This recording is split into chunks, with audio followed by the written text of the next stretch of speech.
She began receiving death threats. She's afraid the same people responsible for the safety of her neighborhood could be involved. I don't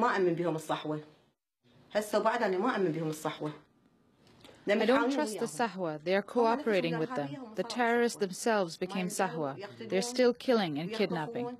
The success of the Sahwa strategy has been largely dependent on the ability of the U.S. military and Iraqi government to guarantee a livelihood to former militants. Sahwa members are waiting to see whether the Shia-led government will live up to its promise to incorporate them into the armed forces. Some regular Iraqis are nervous and are wondering whether the Sahwa's allegiances will extend farther than their paychecks. Reporting from Baghdad, this is Shane Bauer and Jackie Suen for Democracy Now!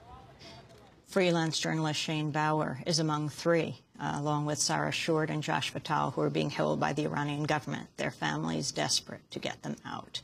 And finally, as we approach the 40th anniversary of the Woodstock Music and Art Fair, held from August 15th to 17th, 1969, in a farm in Bethel, New York, we turn to an excerpt of a documentary, one of the defining cultural events of a generation. It was a countercultural festival of peace and love in the midst of the turbulent 60s, a time when the Vietnam War and racial tensions were at their height. Woodstock would become the biggest event in rock and roll history.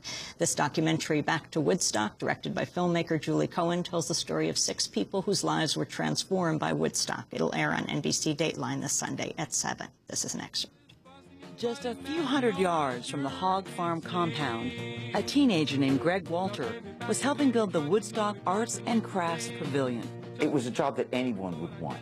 You could get 10,000 applicants to work at this music festival. It's amazing. Before Woodstock, Greg hadn't considered himself part of the counterculture. Far from it.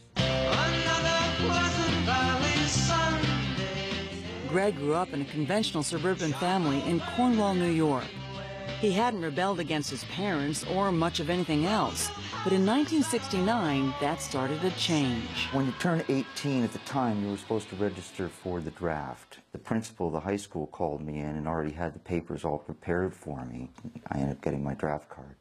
Enemy forces delivered 4 ground attacks today in Vietnam. He had seen the images from Vietnam on the nightly news. Now he started paying closer attention. Greg decided he opposed U.S. involvement in Vietnam. With the church youth group, he went to his first anti-war demonstrations. There must be some kind of way out of here. We weren't real radicals or anything. We just were trying to make our voices heard. As he got more involved with the protest group, Greg fell in love with the music that was transfixing American youth. Saint Stephen with a rose, in and out of the garden he goes. Music was one thing that our generation really felt was theirs.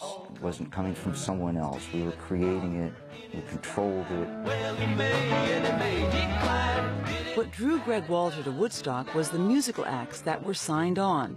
Artists like Janis Joplin, Richie Havens, and the band called The Band. A good dog had just stung me, so to the racetrack I did go. In 1969, we had just signed a recording agreement with Capitol Records. The odds were in my favor. Levon Helm, drummer and singer in the band, was a natural fit for the festival. He and his bandmates were already living in the Catskill Mountains north of New York City, in the little town of Woodstock, New York. A lot of the people here play music anyway. So, you know, you go into the gas station, the guy that's helping you fill your car up, he may be the best banjo picker around, you know. So people around here have always celebrated music.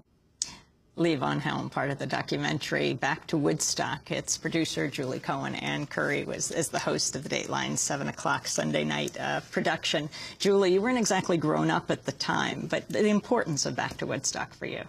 Well, I think, you know, I wasn't grown up at the time. I was quite a little girl, but I really remember it as one of the seminal events of that era, and I think the reason it stuck with people wasn't just the music. It was kind of the coming together in an unexpected way of people from so many different worlds. I spoke to a lot of people for this program. They came for all different reasons, and a lot of people's lives were really transformed. Well, it's an amazing documentary, Back to Woodstock, on Sunday night. That does it for the show. Thank you, Julie Cohen. I'm Amy Goodman. Thanks so much for joining us.